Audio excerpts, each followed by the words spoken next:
People kept inboxing me about, Kira, you should look into herbs. Start looking into herbs. You know, they start referring me to different herbalists to, you know, look at buy some of their things. So when I would go look at some of their things, I'm like, man, a little jar of herbs like $40–50, you know. And then a lot of them were so backed up that it would be like 3 or 4 or 5 months before you got it. So I'm like, okay, that's a long time. Let me start doing my own research. So I started looking into herbs on my own and just seeing what I can do to heal from the inside out, you know. Because I was seeing like a lot of positive results of women who started using herbs and things. I was like, okay, let me do this. So I started getting into herbs, reading and doing research. And the more I did it, the more I'm like, oh my God, this is life-changing.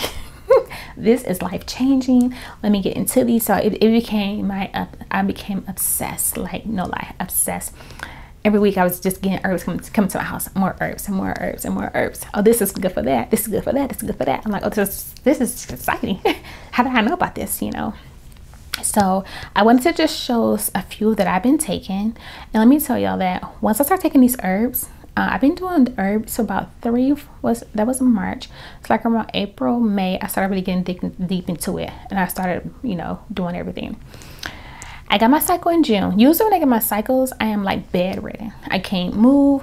I take so many. I think I take 800 milligrams of ibuprofen like every 3-4 hours. Heating pads, you name it, I was doing it. I couldn't go to work. My flow was so heavy. I was going through like maybe 10 pounds a day. And also, not to mention, let's go back, I had some fibroids. Some have shrunk and gone, so I have a few fibroids. So I think that was impacting my cycles as well. So that's this. I started really to go on full in May. June, I got my cycle. Let me tell y'all.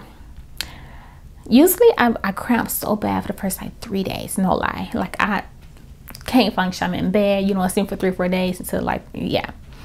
But that time, it was so different. Like the first day I cramped a little bit. I took 1 pill, I think ibuprofen, just 1. And I was drinking my herbs. And let me tell you, the bleeding was very minimal. The cramping was very minimal. I think I only bled for like 2 days, and then the next 4 days, like basically spotting. I was able to function. I was like downstairs. I was cooking dinner. I was like a new person. I was like, okay. So even my husband was like, you different. I'm like, I know it's the herbs. I haven't done anything different besides the herbs. But also again too, I started working on slowly changing my eating habits as well. Because a lot of times we put all these things in our body, which is toxins, things, and it's not good, you know. So I think that could be affecting the uterus and just things of that nature. So I started being more cautious. I was eating as well, but still not eating as healthy. But just by doing the herbs and eating a little better, I thought I seen a difference. So okay, let's do this more. Let's do this more. So I just had my cycle 2 weeks ago for July. Or a week ago, yeah. Let me tell y'all, the first day, cramped just a little bit. I just cramped. I had no spotting. I just cramped. The second day, I bled for 1 day, like, and then the second day, I think the third day I bled for a little bit, like a half a day. Third, fourth, fifth day, sixth day. No, the 4th, 5th, 6th, 7th day, just lightly spotty. And July, by the time of July hit, I was eating a lot better. I didn't do beef for real. I wasn't doing a lot of meats. I wasn't doing a lot of dairies, a lot more water. I was drinking herbs faithfully, like just drinking my herbs, taking my vitamins. Big difference. Like I was actually going to work, functioning, big difference. I wasn't going through as many tampons or pads, all that. Big difference. And it's just with the herbs. I was like, okay, this is life. So let me get into this herbal life thing, you know. And if I can self-heal myself, so possibly pray for her when I get pregnant again, it's a healthy pregnancy, we're going to something. Okay, So I'm just going to name a few of them that I personally have been using. And as time goes on, I'm going to just do different videos and different herbs. And a lot of these herbs, they're not only good for one thing, they're good for multiple things. So I'm going to bring out my little, my herb dictionary. So I made this binder right here, and it's just filled with nothing but herbs.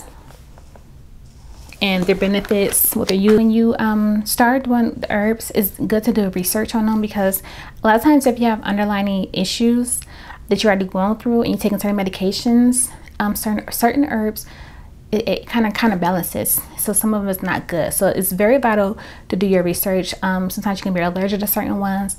So that's why I did the binder where it has all the herbs, it has their benefits, their side effects, what things you don't take with them, what things you can mix. So it's good to do that if you're going to try to get into doing your own, besides like buying for other people. So some of the ones that I've really been into, that's been helping me out, is one of them is CHASTE Berry. And CHASTE Berry is really good. A lot of times people call it, you may hear it also known as Vitex. And this CHASTE Berry. And they're like little seeds. They have almost like a sagey kind of smell. So they kind of do smell like sage a little bit. But these ones are really good. You may hear it as Vitex if you get in like vitamin forms and things of that nature. And CHASTE Berry is really good for the women, especially. It's commonly used to treat PMS syndromes, menstrual disorders, infertility, acne, menopause, and nursing difficulties.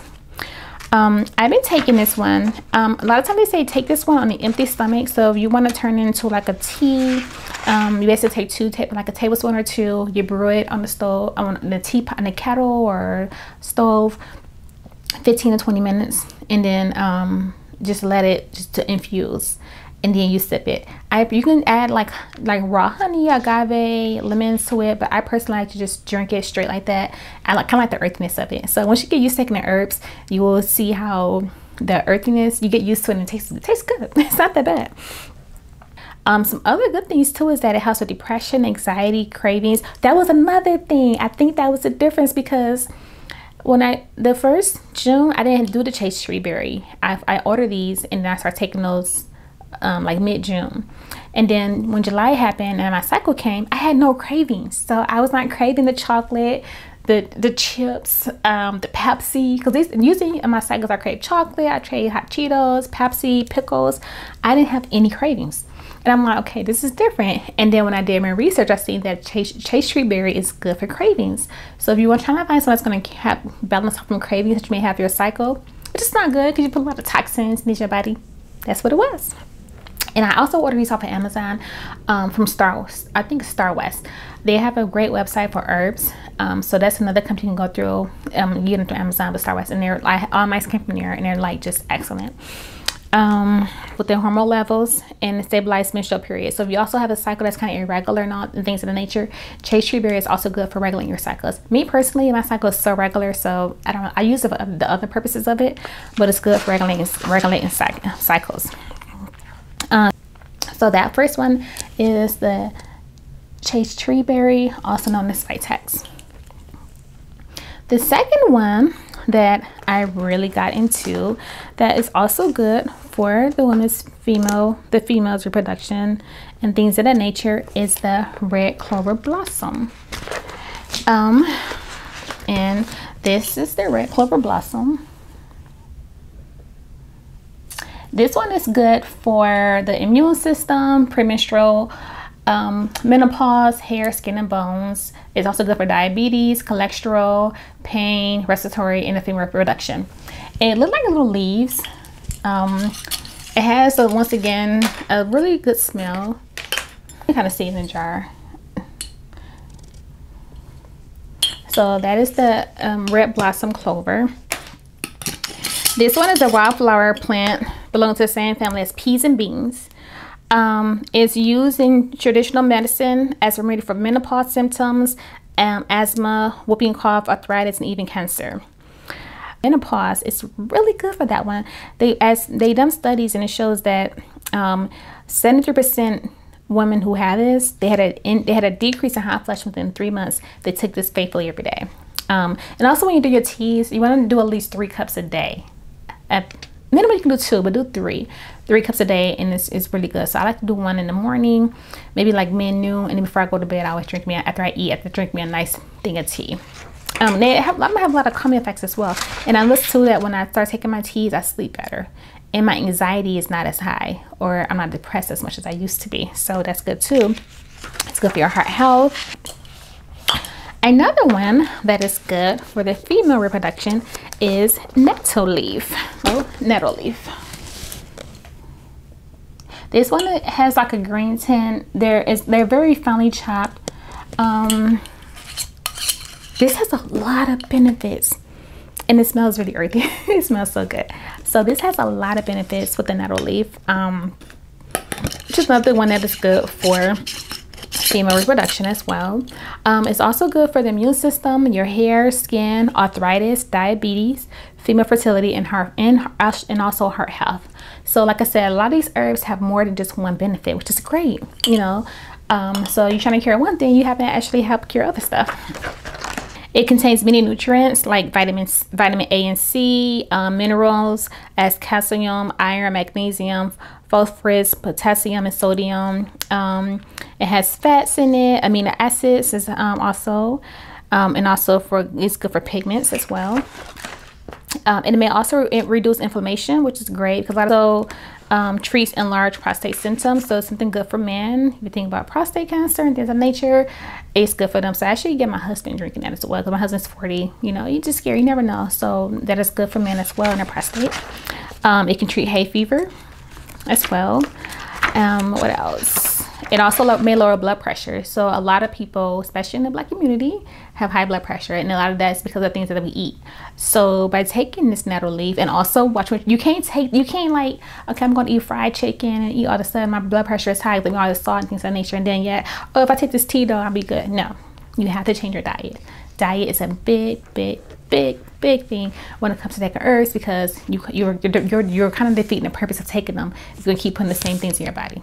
You know, and a lot of things we have that happen to our bodies because of what we eat. So if you're gonna do herbs, change your diet as much as you can, you know.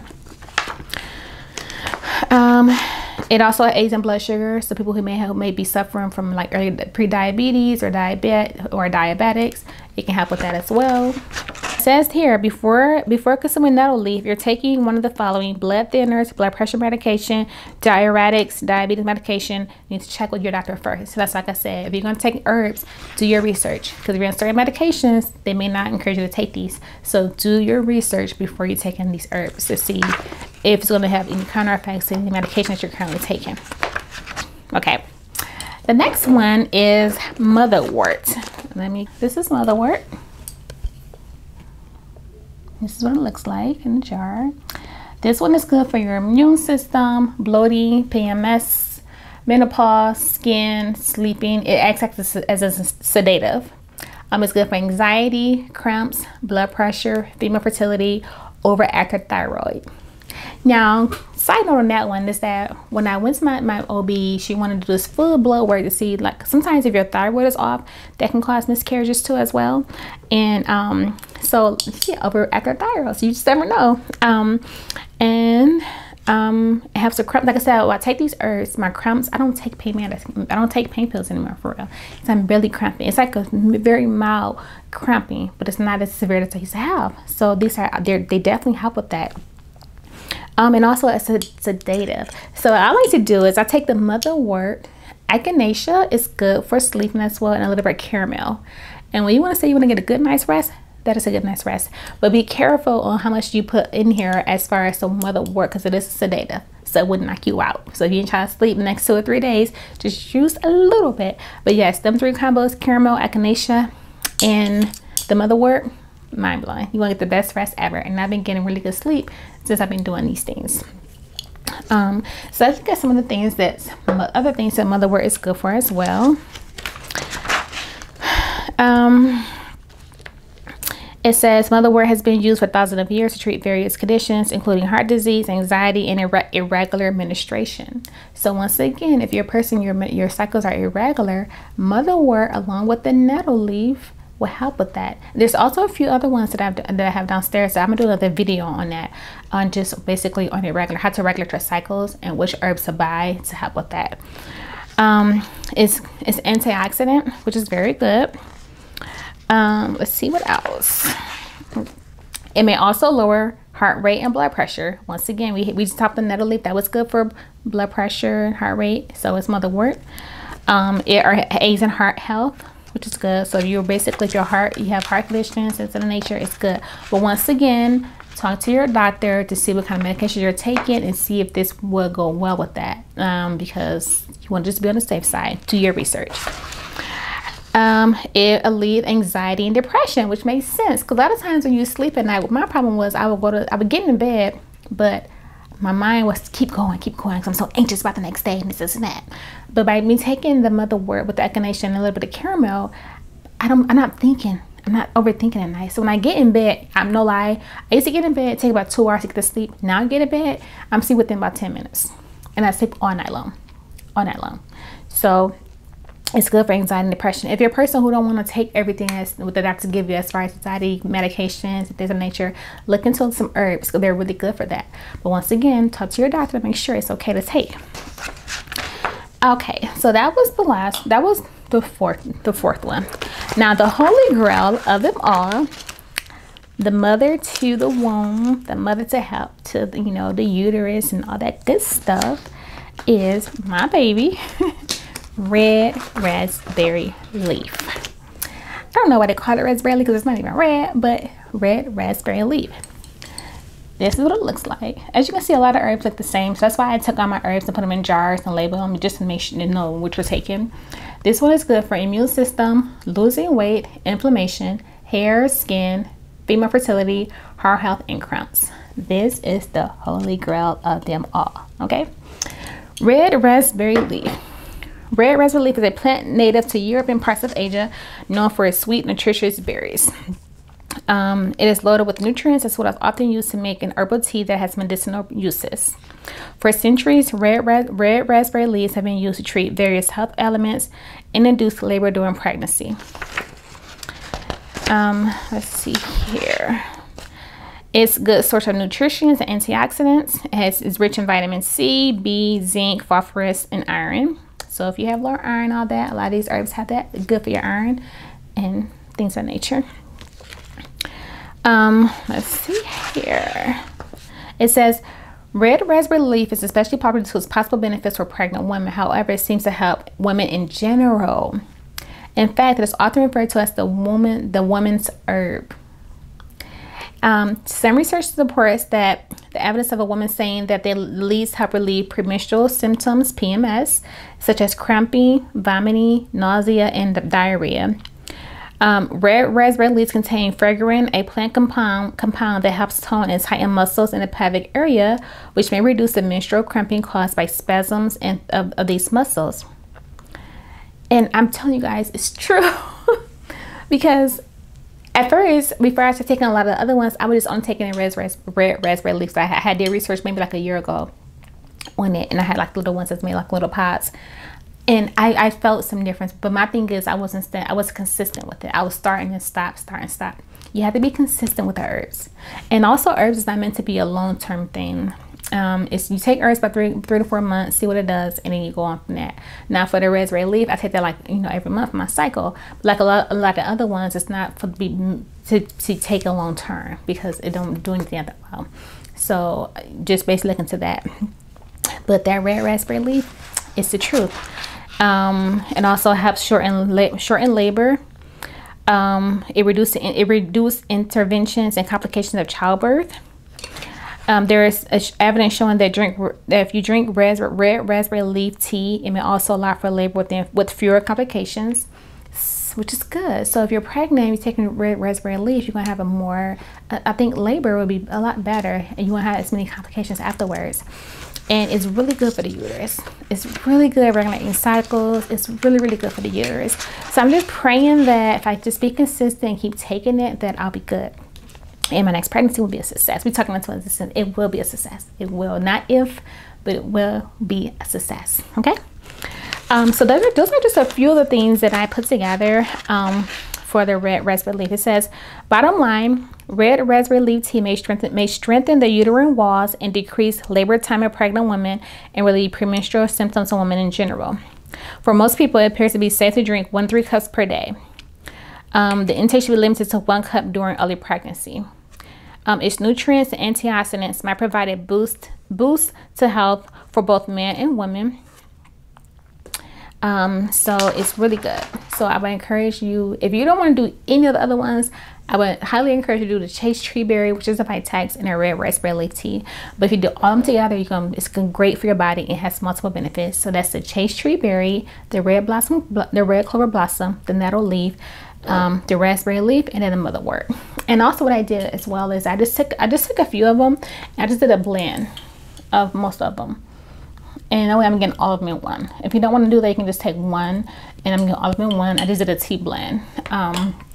And if you don't have time to do that yourself, just hit me up and I can send you send some things to you. So yeah, that's that. So the next video I'll be showing more on other herbs you can take that's good for the reproduction. And for next video, if you want to see like good for the menopause, PMS symptoms, or other benefits, or something you're going through, or you want to know what herbs to help with that, just let me know and I can do that. But the next video is I'll be showing you guys either how to do a tincture. A tincture is basically it's like medicine, and you use like alcohol, you use the herbs, sit for a while, and it's really and say if you don't want to do teas, the tincture, you take a few droplets and put in your like water, juice, things of that nature. So that, and then after that I will be showing you good people how I make my hair infused herbal oil. Let's see. Yeah. And in this particular one I have hibiscus, rosemary, ginseng, nettle, peppermint, green tea, cloves, rose hips, and calendula. All these herbs are really good for your hair, because I noticed that when I get braids, my hair is like, my scalp be dry and all that, but I've been doing this and it's been good. So I will show you good people how I make my herbal infused oils. And I have a few jars I'm gonna let people try out. I'm thinking about selling it. No, that's a whole other thing. But anyways, so thank you guys for watching. I will post more videos, I promise. To all my other moms out there who are mothers but don't have living babies, hang in there. Our time is coming. Bible says that he would not put more in us than we can bear. So he knows how strong we really are, even when we don't feel like we're that strong. So just hang in there. You will get your blessing. I'll get my blessing, and we all be mothers soon. So yeah, so thanks for listening to my little journey, and I will be back with more videos soon. Thanks guys, have a good day. Bye.